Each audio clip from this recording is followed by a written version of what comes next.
Hello friends, अस्सलाम वालेकुम and welcome to reality TV. दोस्तों, जिस केस के मुतालिक मैं आपको इस वीडियो में बताने जा रहा हूं, इस केस ने मेडिकल साइंस की दुनिया को हैरान कर दिया था।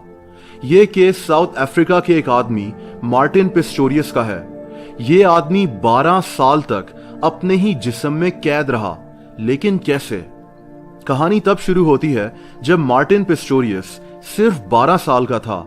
ये एक नॉर्मल सा हेल्दी बच्चा था जो अपने माँ बाप और 2 बहन भाइयों के साथ साउथ अफ्रीका के शहर जोहानिसबर्ग में रहता था। ये बात 1980s के आखिर की है, जब मार्टिन की एक दिन तबीयत खराब हो गई और इसके गले में दर्द होना शुरू हो गया। लेकिन इसको अंदाजा नहीं था कि ये आम सा दिखने वाला दर्द दरअसल इसकी जिंदगी तब्दील कर देगा। ये जब उस दिन स्कूल से वापस आया तो इसको सर्दी लग रही थी। इसको गले में दर्द भी था, जैसे इसको फ्लू हुआ हुआ हो।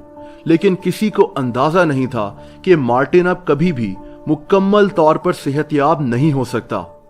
दोस्तों, मार्टिन पहले जैसा नहीं रहा। कुछ ही महीनों में मार्टिन की बॉडी ने हरकत करना छोड़ दी। ये आहिस्ता आहिस्ता पैरालाइज होना शुरू हो गया। डॉक्टर्स की समझ में नहीं आ रहा था कि मार्टिन को असल में हुआ क्या है। ये सांस ले रहा था, इसकी आंखें भी खुली थीं, लेकिन मार्टिन ना तो बोल सकता था, ना ही किसी से आई कांटेक्ट कर सकता था और ना ही कोई हरकत कर सकता था। ये एक जिंदा लाश की तरह बन गया था। डॉक्टर्स ने इसके पेरेंट्स को बताया कि मार्टिन एक कोमा में चला गया है, जहां ये ना तो किसी को सुन सकता है, ना ही किसी से आई कांटेक्ट कर सकता है और ना ही किसी को महसूस कर सकता है। यानी मार्टिन की सिर्फ बॉडी वहां मौजूद थी। डॉक्टर्स के मुताबिक मार्टिन के पास बहुत कम टाइम बचा था और ये कभी भी मर सकता था। ये खबर सुनकर मार्टिन की फैमिली के होश उड़ गए कि मार्टिन की बॉडी तो इस दुनिया में मौजूद है, लेकिन ये खुद उनके साथ मौजूद नहीं है। मार्टिन के पेरेंट्स को कोई आइडिया नहीं था कि अब वो क्या करें।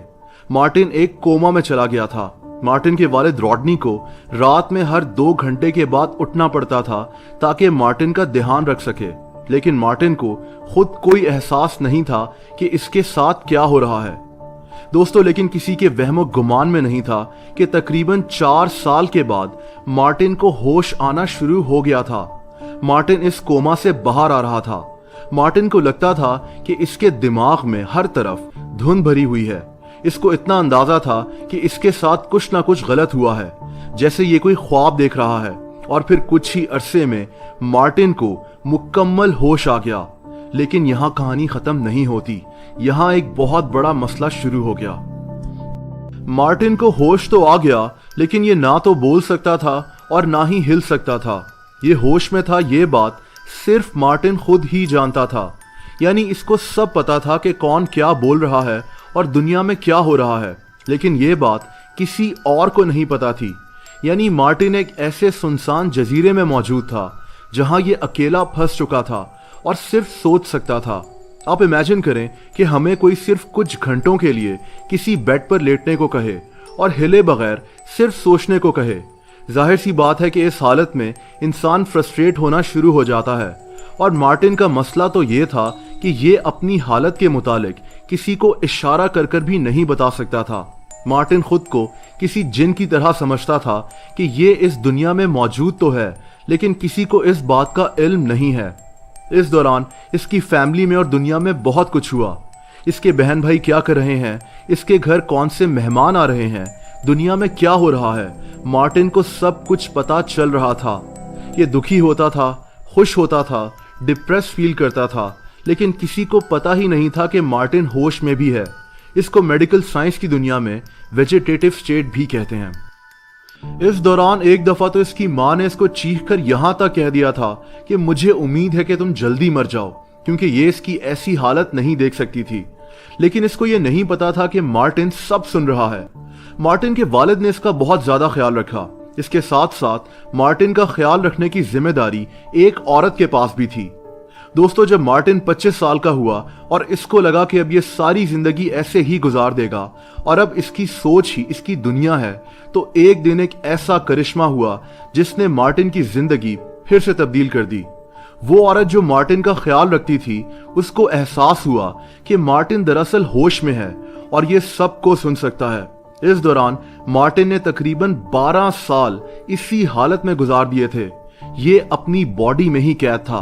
बहरहाल जब इस औरत ने इसकी फैमिली को इस चीज का बताया तो इसकी फैमिली फौरन इसको हॉस्पिटल लेकर गई, जहां पता चला कि मार्टिन वाकई होश में है।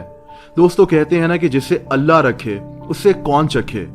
आहिस्ता आहिस्ता मार्टिन के ऊपर थेरेपीज की गई और कुछ ही महीनों में एक कंप्यूटर के जरिए मार्टिन लोगों से कम्युनिकेट करना शुरू हो गया और फिर इसने अपनी कहानी पूरी दुनिया को बताई कि कैसे ये पिछले कई सालों से होश में था और अपने ही जिस्म में फंस चुका था।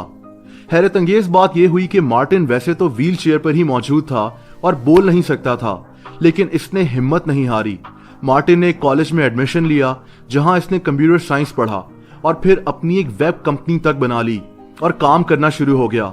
इस दौरान मार्टिन की शादी इसकी बहन की दोस्त से हो गई जो यूके में रहती थी और मार्टिन भी यूके में ही शिफ्ट हो गया। दोस्तों यहां तक कि मार्टिन गाड़ी चलाना शुरू हो गया जो मार्टिन के लिए खास तौर पर डिजाइन की गई है। 2011 में मार्टिन ने एक किताब लिखी थी जिसका नाम घोस्ट बॉय था और इसकी कहानी ने दुनिया को हैरान कर दिया था। आज मार्टिन यूके में ही मौजूद है और इसको घोस्ट बॉय के नाम से बुलाया जाता है। दोस्तों क्या आपको पता है कि दुनिया में एक ऐसा इंसान भी है जिसकी मेमोरी सिर्फ 7 सेकंड्स की है, यानी ये भूल जाता है कि 7 सेकंड्स पहले क्या हुआ था। इसके बारे में भी मैं आपको किसी और वीडियो में बताऊंगा। अगर आपको मार्टिन पिस्टोरियस की ये हैरत अंगेज और मोटिवेशनल स्टोरी पसंद आई हो तो वीडियो को लाइक करना मत भूलना और ऐसी इंटरेस्टिंग और इन्फॉर्मेटिव वीडियोस को देखने के लिए इस चैनल को सब्सक्राइब कर लें और बेल आइकन को भी प्रेस कर दें।